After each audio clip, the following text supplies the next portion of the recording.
จบงามพ่อแม่พี่น้องเข้าบัดนี้นะถนนเส้นทางบ้านสว่างทางตัดใหม่แต่ถนนพ้นต่องเขามาทางบริษัท DHL แล้วก็ขั้นทางมุ่งหน้าที่ไปก็จะออกไปทางสีบุญเฮืองอยังต่างๆนะเพิ่นเฮ็ดทางใหม่ตะกี้มันเป็นเส้นทางที่ก็ดีอยู่ได้ต่างแต่ว่ามันเป็นคลื่นบางเทื่อก็เป็นคุ้มได้เล็กน้อยๆหั่นแหละบัดอยู่นี่เด้เห็นทำการจังซี่เนาะโอ้งามเด้อแต่เสียดายเนาะบางเส้นทางบางเข้าผ่านมาบางกีนี่มีรถบรรทุกเหยียบขี้ดินเขาเส้นทางมาสั่นป้าเปื้อนยาวเหยียดพี่น้องเอ้ยทางดีเลยหักษาสวยกันนั่นแหละเนาะอยู่นี่ไฟแดงตายเด้อนี่นะยังเฮ็ดให้รถต้องในบ้านจอดอยู่เครื่องกลางทางเนาะเขตสว่างถนนพ้นต้องสว่างพ้นต้องอะไรอันนี้ออกไปนี่ก็เป็นพ้นพะเนาเนาะนี่เป็นในเส้นทางใหม่แล้วก็ขีดเส้นเต็มเส้นโอ้งามสมเสยแบบนี้นะโอ้อยากได้เนาะไปเขตอื่นที่ยังไม่ทันได้บัดนี้เนาะเขตนี้ได้เส้นทางนี่แน่นนาทาวรวางว่าเขตอื่นที่ยังไม่ทันได้นี่เพิ่นก็ค่อยไปหั่นแหละเจ้าเนาะค่อยเป็นค่อยไปตะกี้นี่เฮาก็ยังเคยแนะนำเนาะมันเป็นคุ้มเป็นบอยังนะแนะนำแบบว่าให้เป็นหูเป็นตาช่วยให้แล้วเนาะวันใดมันบ่ดีบ่จบบ่งามเฮาก็แนะนำเทื่อมันบ่ฮู้หยังประมาณนั้นแหละอยู่นี่คุ้มใหญ่แล้วตะกี้เนี่ยเดี๋ยวนี้เฮาคัก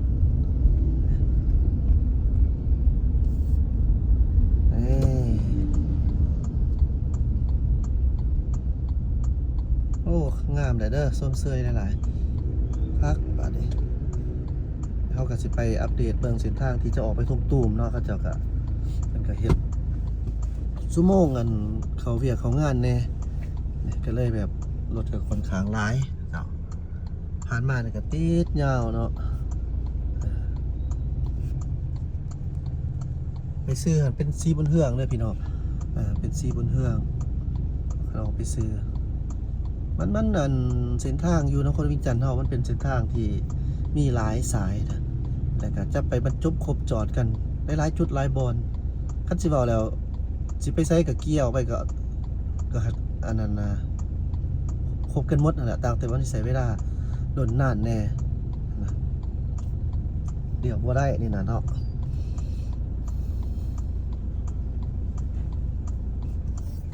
เป็นทางอัสฟัลต์ขีดเส้นเติมเส้นนี่สิหักโยเนาะไปแล้ว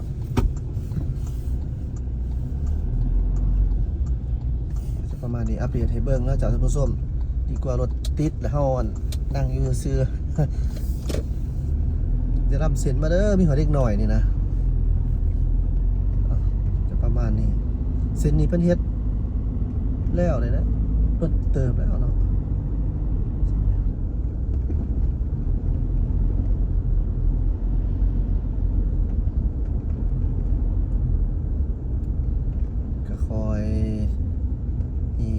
ตึกรางบันซองเกิดขึ้นแต่ว่าเฮาก็มักเข็นขี้ดินเนาะมักเข็นมีขี้ดินแน่อยู่ตามขอบทางบางบอนนะกับบ่ฮู้เนาะมันก็ขึ้นกับสิเว้าเลยกันหน้าบ้านไปหน้าบ้านมันนั่นแหละเนาะทงสังนาง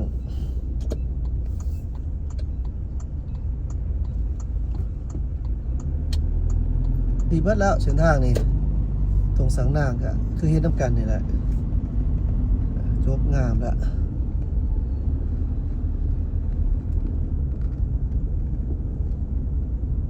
ตรงสังนาง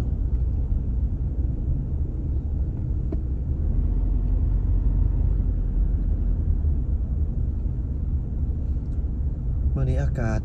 เป็นครึ้มๆมื้อวานนี้เนาะแล้วก็ซ่องมือก่อนเนี่ยแบบลมพัดโอ้แห้งอีดีนี่นะถงสังนางเด้อเขตนี่บอนนี่แม่นไฟไหมนี่นะนี่บอนทางห้างนี่ไฟไหมโอ้บัดเลยเนาะไปกระดุนเตือไปละ ไฟไหม้เฮือน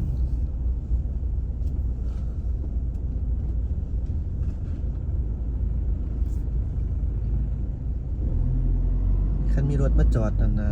พร้อมกันสองข้างทางเลยทางเฮาประมาณนี้มันก็บ่กว้างบ่ได้นี่ก็เป็นจักอย่างน้อยนึงนะ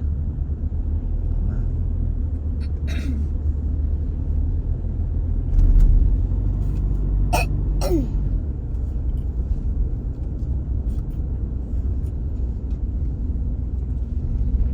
ไปลบไปดีอีกเนาะ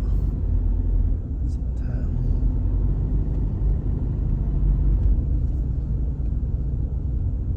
นี่องค์การประกันสังคมเด้อเป็นไผบ่ฮู้นะไผอยากมาเฮ็ดอันนั้นนะประกันสังคมสะสมทุนคืนกำไรให้ชีวิตเพิ่นว่ามานี่เอาขี่ซื้อออกไปเพิ่นก็ออกไปทางประตูไส้ก็ได้เนาะเจ้าเส้นทางมันไปในหลายเส้นทางให้เฮามาส่งลูกเต้าเนาะการประกันสังคม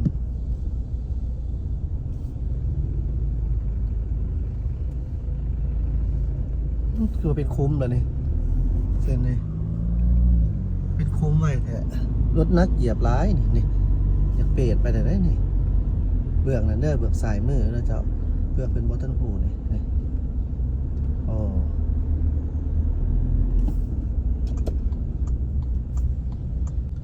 ตอนนี้เฮาก็มาอยู่จุดธงตูมเจ้าสี่แยกไฟแดงธงตูมถือว่าเป็นจุดหนึ่งที่บอนซุ่มซุ่นเนาะเพราะว่ามีโฮงกายสินเด็กก็ประมาณนี้ส่วงชั่วโมงขีบด้วนนะนี่นะเจ้าส่วงเสาร์ตอนนี้เป็น7 โมงครับ52 นาที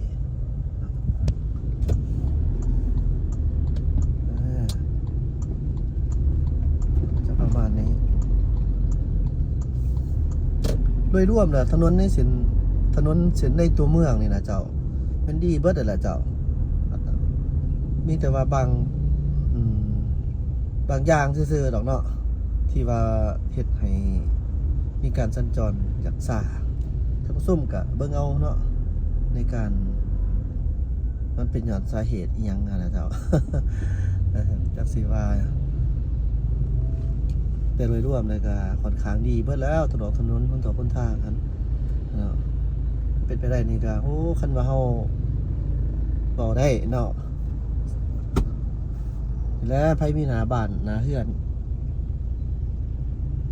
ขอบทางเลยนะเนาะเฮาอยากให้เฮ็ด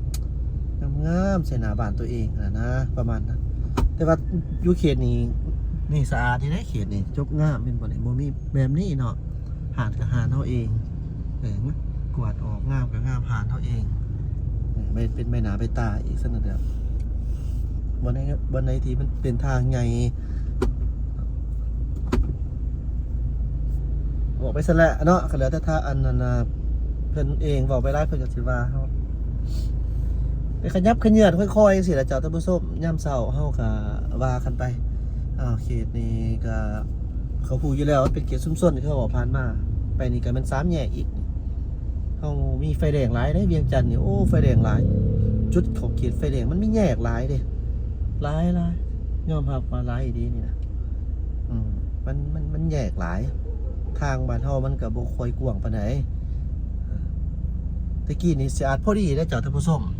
เบิ่งรถเนาะตะกี้นี่อาจจะพอดีได้ตะกี้นะ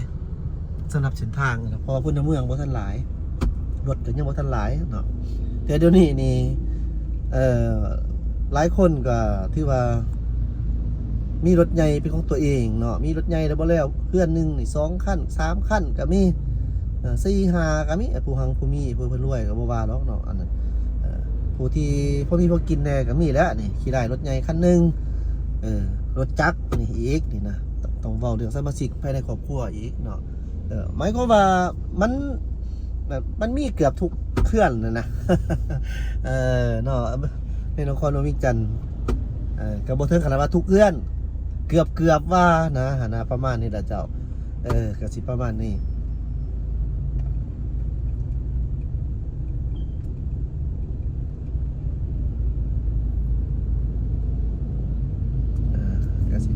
ไฟแดงตายอีกแล้วอยู่นี่นะ มันมักเป็นเนาะเจ้าเนาะเฮาก็บ่เข้าใจอันตามที่เบิ่งอันน่ะไฟแดงอยู่นี่เนี่ยตัวสีเหลืองนี่เพราะว่าแม่นเพิ่นใส่โซล่าร์เซลล์แต่ว่าเขาเห็นนี่ว่ามันบ่มีแผนโซล่าร์เซลล์ฉะนั้นก็เลยใส่การบ่ได้เนาะรถก็สิประมาณนี้สิมาติดกันอยู่กลางทางนี้ส่วนๆกันแย่กันไปสิแล้วเจ้าท่านผู้ชมในแต่ละมื้อบ่อนใดที่มีจุดไฟแดงตายนะบวกกับชั่วโมงหีบด่วนเขาลาเขาการมันก็เป็นอย่างที่ทุกคนก็ฟ้าวเนาะฉะนั้นก็คันอยากให้ไวขึ้นเนาะเป็นไผที่ว่ากล้าว่าตัวเองไปบ่ได้นะก็ควรให้สิทธิ์ผู้อื่นเข้าไปก่อนซะมันจังสิไปได้เนาะบ่ควรแหย่เข้าไปเพราะว่าแหย่ไปจะก็ไปบ่ได้นี่คือจังซี่นี่แหละเฮาเข้าใจว่าอยากไปไผก็อยากไปเฮาก็อยากไปมันขยับขยื่นบ่ได้มันก็ไปบ่ได้คันเฮาบ่ให้เกียรติซึ่งกันและกันบัดนี้ผู้ที่สู้ซี่จะได้จะค่อยได้ไปบ่ติเด้คันบ่สู้ซี่ผัดบ่ได้ไปเด้เจ้าสิมารอท่าให้มีคนมีน้ำใจอยู่จังซี่ก็มันก็จะยากอยู่เอาเบิ่งนี่นับมือนับยากน้ำใจเฮานี่นะแต่คันเฮาบ่มีการเว้ากันว่าบ่มีการที่จะคอยกระซับกระซืมแนะนำกันไปจังซี่นี่ก็น้ำใจเฮาก็สิค่อยเหือดแห้งไปได้เจ้าท่านผู้ชมเฮาก็จะเป็นสังคมแบบเห็นแก่ตัวหลายขึ้นจังซี่นี่เฮ็ดให้บ้านเฮาอยู่ยากฉะนั้นเฮาอยากให้เบิ่งเป็นความเป็นจริงเนาะสมมุติว่าคือเว้าผ่านมาหั่นแหละเฮาไปจะได้มันก็ไปบ่ผ่านอยู่แล้วหั่นนะเฮาควรหยุดก่อนบ่ให้ผู้ที่ว่าเขาเจ้าไปได้ไปก่อนซะมันก็จะเป็นการระบายไปในตัวเองนะเจ้าประมาณนั้นนะฉะนั้นบัดถึงที่เฮาคันเขาคิดแบบเฮาคิดจังซี่นี่มันก็หักสิได้คือกันเนาะเจ้ามันก็สิค่อยเป็นค่อยไปสินะแต่เฮาเบิ่งในปัจจุบันนี่เจ้าท่านผู้ชมมันบ่มีไผยอมไผในปัจจุบันนี่มันเป็นลักษณะแบบว่าเอาตัวเองรอดเป็นยอดดียังหั่นนะอันนี้ก็น่าเป็นห่วงในอนาคตเจ้าท่านผู้ชมเอาละก็วิ่งยังมาฝากมาตอนก็ด้นๆเนาะเฮาก็มารีวิวเส้นทางให้ท่านผู้ชมได้เบิ่งคือเห็นเส้นทางเพิ่นจบเพิ่นงามเพิ่นเฮ็ดใหม่มันดีจังซี่นะเฮาก็ดีใจเจ้าท่านผู้ชมเฮาดีใจเด้เพราะมันเป็นแม่น้ำเป็นตาให้นครหลวงเป็นให้ศาสตร์บ้านเมืองเฮายังประมาณนั้นเจ้าทุกประชาชนก็เที่ยวสะดวกสบายเศรษฐกิจก็จะไหลลื่นยังประมาณนี้สำหรับเราเห็นดีใจเนาะแต่เส้นบ่นี้อยากอันนั้นได้นี่นะเป็นคุ้มเป็นคลองแน่แล้วนี่นะกระทั่งเฮ็ดใหม่หั่นแหละแต่บ่ฮู้ว่าเป็นหย่อนหยังเนาะคุ้มแน่แล้วฝากบางเทื่อเพิ่นบ่ฮู้ก็มี